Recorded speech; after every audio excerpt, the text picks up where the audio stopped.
어제 국회 문광위 과반소위에서 논의됐던 언론중재법 개정안 관련한 브리핑, 그다음에 두 번째는 오늘 오전에 있었던 홍남기 부총리의 부동산 관련 특별 담화 관련해서 브리핑드리고요. 세 번째는 계속되는 폭염 경보 속에서 야외 훈련 도중에 군경 사고 사망 소식과 관련한 브리핑 드리도록 하겠습니다. 첫 번째 브리핑 드리겠습니다. 언론중재법 징벌적 손해배상제 도입은 언론 자유와 시민의 알 권리를 훼손해서는 안 될 것입니다. 어제 국회 문화체육관광위원회에서는 법안 심사 소위를 열고 언론중재법 개정안을 통과시켰습니다. 언론사의 손해액의 3배에서 5배 또는 언론사 매출의 기준으로 하한선을 두고 징벌적 손해배상을 도입하는 내용입니다. 언론의 자유는 곧 시민의 알 권리와 직결되는 것이기에 언론개혁 입법 내용은 정교해야 하고 그 속도 또한 신중해야 합니다. 그런 면에서 볼 때 집권여당이 어제 일방적으로 언론중재법 개정안을 통과시킨 것에 대해 강한 우려와 유감을 표합니다. 이번 여당 주도의 언론 법안에는 언론노조나 언론단체 등 언론계에서 주장하는 언론계에서 그동안 주장해왔던 공영방송 지배구조 개혁이나 편집 독립권 확보를 위한 신문법 개정, 그리고 지역신문지원법 등은 빠져 있습니다.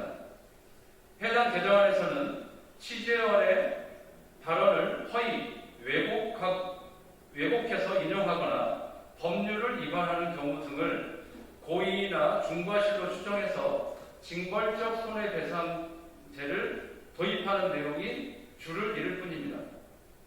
언론개혁을 하겠다는 것인지 언론 통제를 하겠다는 것인지 그 저희가 궁금할 따름입니다.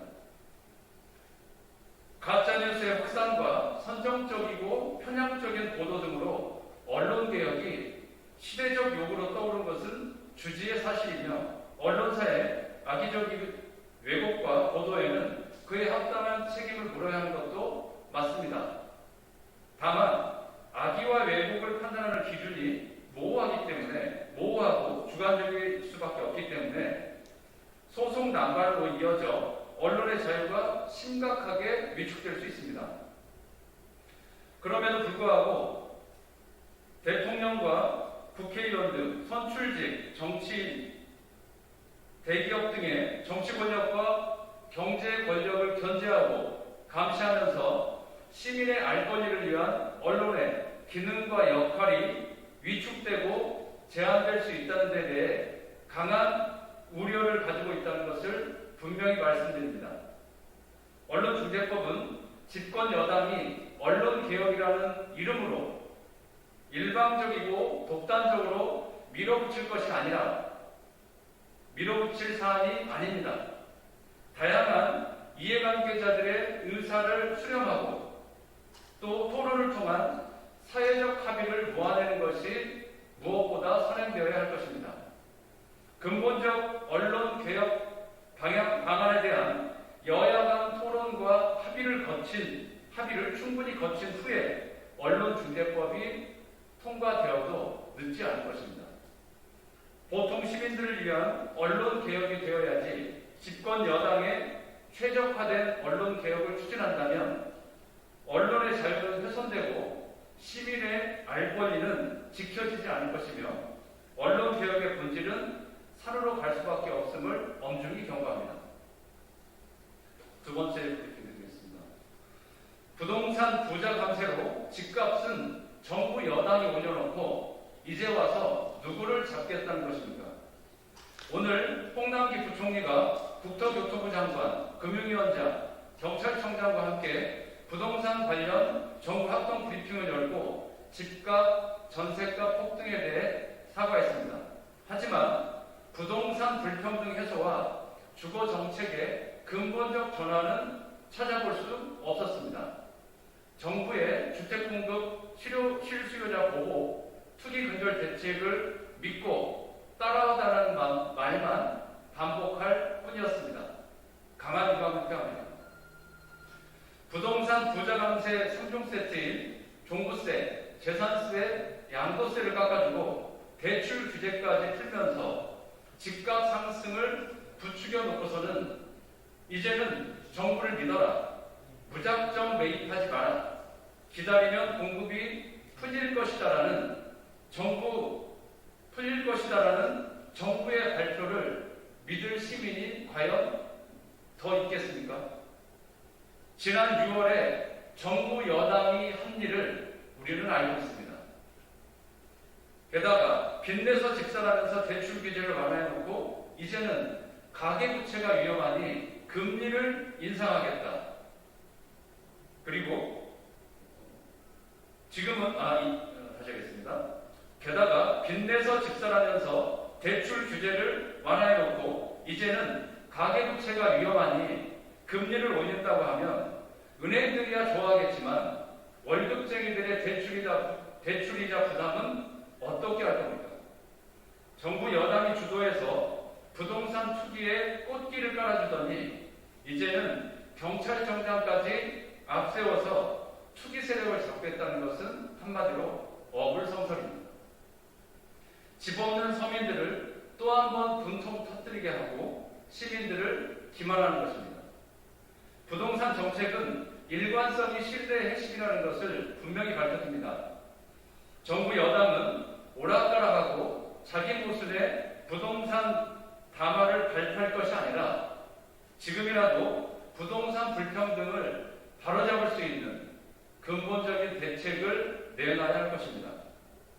부동산 역주행에 대해 시민들에게 사과하고 4% 집부자가 아니라 44%의 무주택 서민들을 위한 부동산 정책으로 정부의 정책 기조를 완전히 바꿔야 할 것입니다.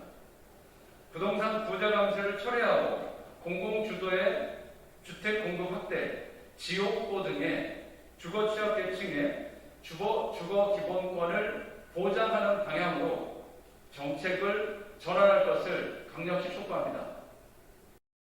주행을 멈추고 지금 당장 유턴하시기 바랍니다. 마지막 세 번째 브리핑 드리겠습니다. 폭염 경보 시 군 훈련 중단 및 폭염 안전대책 마련을 촉구합니다. 내일부터 8월 1일까지 3박 4일 동안 장병 3,000명이 참가하는 과학화 전투훈련, 이른바 KCTC 훈련이 진행될 예정인 것으로 알려지면서 폭염 속 야외 훈련의 안전 문제가 또 논란을 빚고 있습니다. 최근 폭염 속 야외 훈련 도중에 쓰러지거나 사망한 장병들이 있었는데도 불구하고 무리하게 훈련을 강행하는 군 당국을 이해하기 어렵습니다. 장병들의 생명과 안전이 무엇보다 우선입니다. 폭염 속 야외 훈련 중단을 촉구합니다. 지난 1일 육군 22사단에서 폭염의 열사병으로 쓰러진 장병이 제대로 된 구호 조치도 없이 4시간이 지나서야 병원을 옮겨져 치료를 받다가 결국 지난 8일에 목숨을 잃었습니다. 또한 지난 26일에는 서울경찰청 101 경비단 소속 신입경찰관 3명이 폭염 속에서 야외 훈련을 받다가 열사병으로 쓰러졌고 현재 그중 1명은 아직도 의식을 회복하고 있지 못합니다. 훈련을 담당하는 지휘관이 최악의 폭염 상황에 대한 경각심 없이 훈련을 강행했다는 점이 두 사건의 공통점입니다. 또한 현장에 의료진이 배치되지 않아 응급 조치와 이송이 늦어졌다는 점도 같습니다. 변명할 여지가 없는 안전 부주의로 인한 인재입니다. 야외 훈련에 대한 안전수칙 준수 여부 등 책임있는 사실 규명과 조치가 뒤따라야 할 것입니다. 군인과 경찰이 안전하게 훈련을 받을 수 있어야 시민의 생명과 안전도 지킬 수 있습니다. 당국은 기후위기로 인한 최악의 폭염에 대비하여 폭염 경보 시 야외 훈련 중단 지침을 비롯한 야외 훈련 안전 대책을 시급히 마련하여 장병들의 생명과 안전을 지켜야 할 것입니다. 시민의 생명과 안전을 지키기 위해 야외 훈련 도중에 안타깝게 목숨을 잃은 장병의 명복을 빕니다. 아울러 지금도 의식을 회복하고 있지 못하는 신입 경찰관의 빠른 회복을 기원합니다. 이상입니다.